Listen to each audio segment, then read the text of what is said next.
Welcome back to the Padilla Family Homestead. Today we're going to go over our top 5 things, what kind of categories that we love to buy from Azure Standard, and kind of cover why we use them a little bit. I've done previous videos on it, so I'm really only going to briefly touch on it.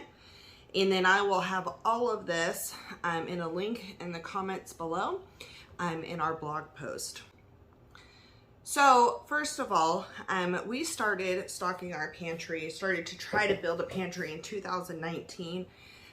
Early 2019, I started cooking a lot more from scratch and at home, and really trying to take that as a priority and a main focus for me. With that, I quickly learned that you need to have a stocked pantry to be able to cook from home. Otherwise, you're always needing a spice here, a spice there.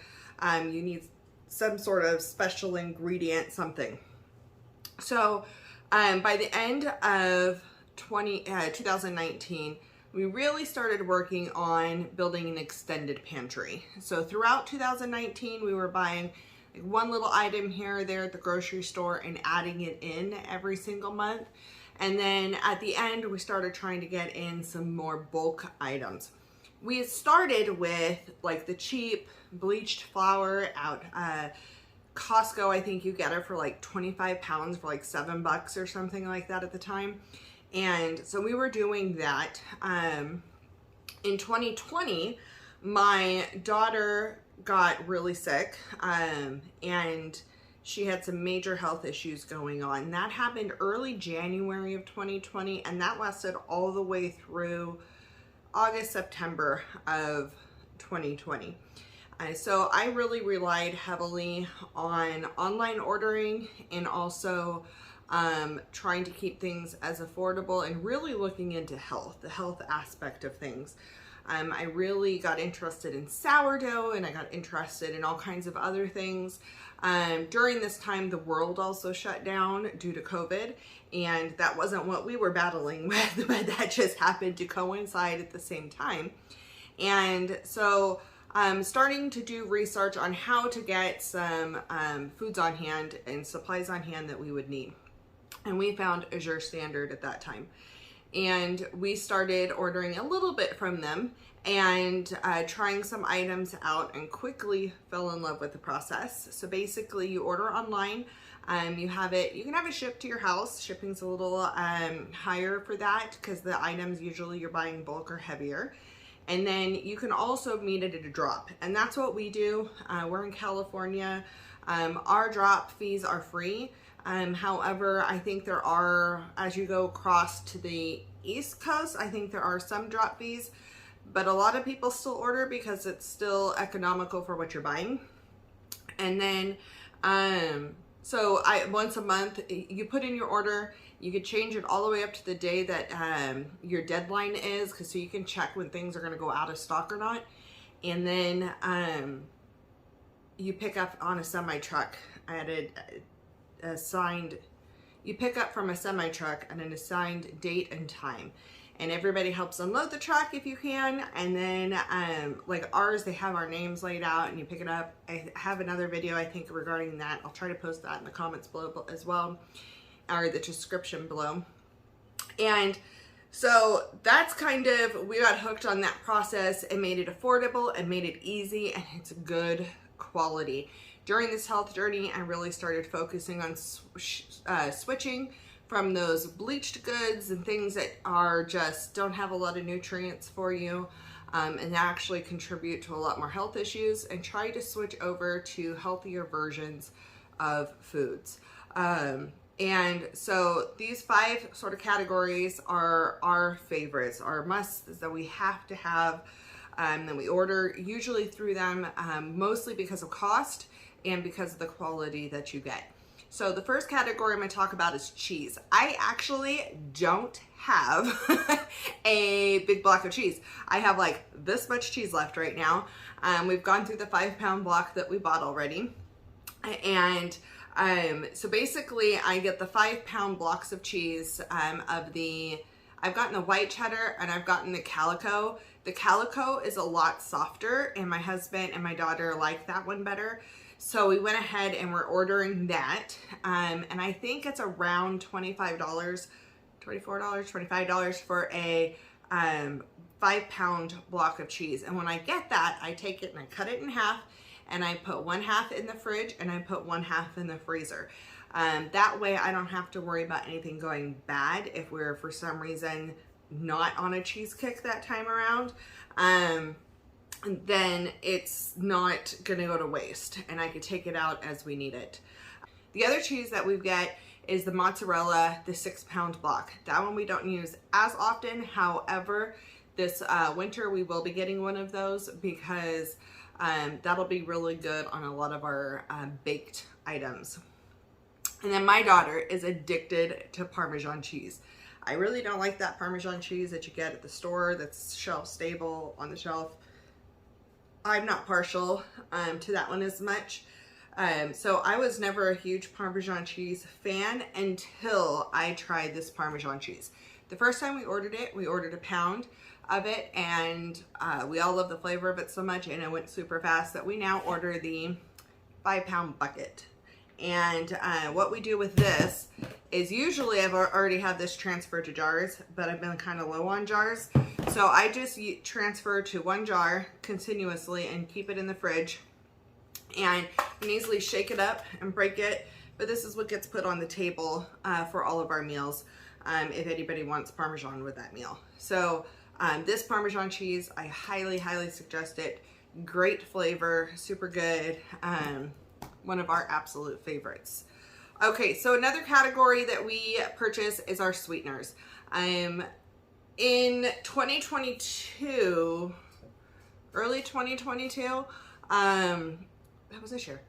It's been a crazy year. Early 2022, my husband was diagnosed with type 2 diabetes, and I ended up with some massive gallbladder issues. And I ended up having to have my gallbladder out, and we really went through a bunch of diet changes. Now, we've already been doing a lot of diet changes, but this spurred on really focusing on the sourdough aspect of breads. That way he could have a little bit more of the bread and have it not be as bad for him.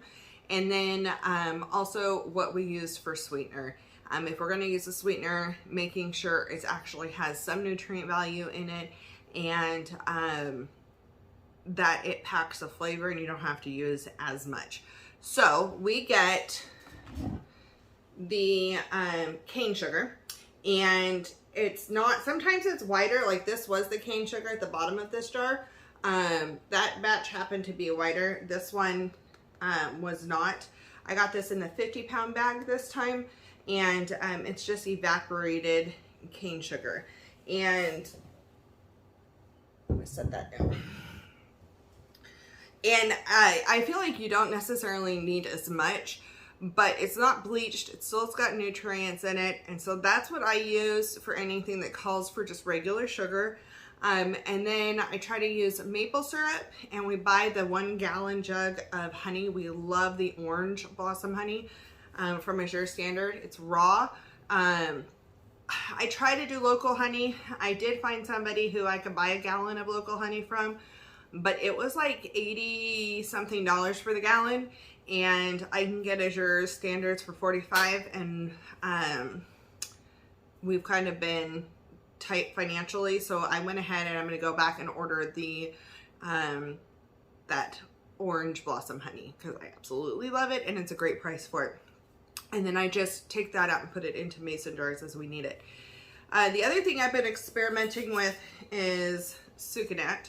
Sucanat has powerful punch of flavor, and you only need a tiny bit of it. And then and that's literally, I believe, just dehydrated cane sugar.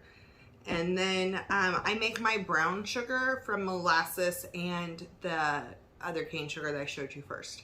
So all of our sweeteners pretty much come from Azure. Maple syrup I've bought from Azure Standard, but I get it from Costco as well. So it just depends on what's handy at that time and who has a price that we can go back and forth with. Sometimes I like the flavor of Azure's better, but I don't necessarily, the price doesn't always coincide for the maple syrup. So I do get Costco's maple syrup a lot. So that kind of takes care of our sweeteners and kind of what we do there. There's more that I want to try. I really want to try, I think it was the coconut sweetener sugar, and there's a few other ones. But we try to limit how much we're using, obviously, because of my husband's diabetes. However, he's getting that under control pretty good. I'm pretty proud of him. So another category is going to be flours and wheat berries. So flour, like I said, we started with the bleached flour, just getting big bags of it. And then as I was going through and learning about the nutrient value of flours, realized how much the store-bought flours really don't have a ton of nutrients in them, and it actually contributes to a lot of the problems that we were having in our house. And so we switched over in 2020. I did buy a grain mill. And so I started buying wheat berries, and I keep these jars stocked to use the berries out of, and then I have a 5-gallon bucket with the types in it. So this one happens to be rye, and you take this down and you mill it down, you get whole wheat flour, but it's not like super fine. It still has all the bran in it, and then you can sift that out and get regular flour. Now sometimes I just don't have the time to sift all that out, so then I will use pre-done flour. And the sooner after it's been milled, the sooner, that's the best quality and the best nutrients you're gonna get. So for the flour, I've gotten this red wheat, hard red wheat flour, and I'm planning on getting a white wheat next. I think there's something visually with my family with the wheat colors. And so I need to make sure that it's visually appealing when you're switching people over. The more it looks like the store-bought, but it doesn't taste like the store-bought, the better. It's a lot of times it's a mental challenge to switch over to the healthier. So that flour we buy in bulk, but I only fill that jar. And then the rest of it I keep in gallons of black bags in the freezer. And I pull that out as needed, so it's keeping as many of those nutrients as possible. We really like spelt. Spelt flour seems to just, our bodies all love spelt. It is, I think, a little pricier, but it's an ancient grain and it helps a lot. Now my daughter does not have celiac disease, but she does have a gluten intolerance. And so after too much gluten, her body starts breaking out and things like that. So she does better with sourdough versus anything else. And she does better with obviously gluten-free flour. So we are planning on ordering the 1-for-1 gluten-free flour on this next order. And that way we have stuff for fall baking for her. And then we can go through and have fun with that. So the wheat berries and flours can be a great price and way higher in nutrients. And on the website it shows each one of those what their nutrient values are. So the next category that I just love, and I really started focusing on when I started cooking from home full time, like almost all of our meals, was spices. I didn't realize how fast I was going to go through spices. Those little spice jars from the grocery store are not affordable. The dollar store ones are not super fresh. And so I was realizing that seasoning was the biggest difference between eating out and home cooked. And so I started every single order that I get from Azure, I add in an herb or a seasoning of some kind. So like this is basil. I got 1 pound of basil and it wasn't that expensive. It was under $10 for 1 pound, I believe. And I ended up with like a gallon worth of basil. And I think it was 4 jars of basil. And so I keep one in the kitchen and then I keep some in the extended pantry where I can just refill the one I use in the kitchen. And I love it. I just open it, sprinkle it, and use it. My voice is going. Rosemary was another one that was really good. So when you're buying by the pound, it's a little bit different because 1 pound of basil was really light. Basil itself, when it's dehydrated, is super light. Rosemary weighs more, so you don't get as much rosemary for 1 pound. However, this rosemary smells amazing. So I really loved this rosemary. The other thing we've started getting is like the mustard seed to make mustard. We get pickling spices and mulled cider spices. So we could turn apple juice into mulled cider in the fall. And we got all kinds of spices from them. And so every single time I try to add that in, and then salt as well. We always try to make sure we have salt on hand because it's used for everything. And then the next category is a snack category. And I have a fun video I'll link in the comments. It'll also be on that blog post. It's popcorn. We try to switch over to a healthier snack option. So we do air popped popcorn. We do put butter on it sometimes. Sometimes I'll cook it in coconut oil. It just depends on what the preference is and what we're looking for the flavor profile. And we did a taste test between the mushroom popcorn and the white popcorn. I have been, since I got my dentures, I think I'm leaning towards the white popcorn now. I think we all pretty much voted for the mushroom popcorn, but they're both really good. The mushroom is not made out of mushrooms. It like blooms up. So popcorn, I got a 25-pound bag of popcorn, and this lasts us, oh my gosh, we've had it for a long time. So I just keep refilling that jar, and I keep it next to our air popper. And that's our go-to snack if we want something to snack on. The other thing we get with that, we don't use this as often, but this is the nacho popcorn seasoning. And then we got the white cheddar popcorn seasoning. And then we also have used nutritional yeast and Parmesan on the popcorn and all that good stuff. So popcorn is a great deal there. If you're still buying the packets of popcorn, stop. Switch over. It's going to save you so much money to buy the popcorn in bulk in an air popper, and it's delicious. So those are my top 5 categories. So those are the top 5 categories. I do buy more than these categories. We buy granola, I peanut butter we love from there, frozen hash browns, the frozen fruit. I've made gelato from the frozen fruit. We've made smoothies from it, just all kinds of good stuff. So there's so many more options there. These are just the 5 that I think are the most economical cost-wise, and then they're also our most used. And probably the key things that would switch over, and the ones we switched over first. So if you haven't tried Azure, then I would absolutely try them, give them a shot. I have a referral link in the comments below. You don't actually save anything on the referral link. It doesn't cost any more though. And what it does is everybody who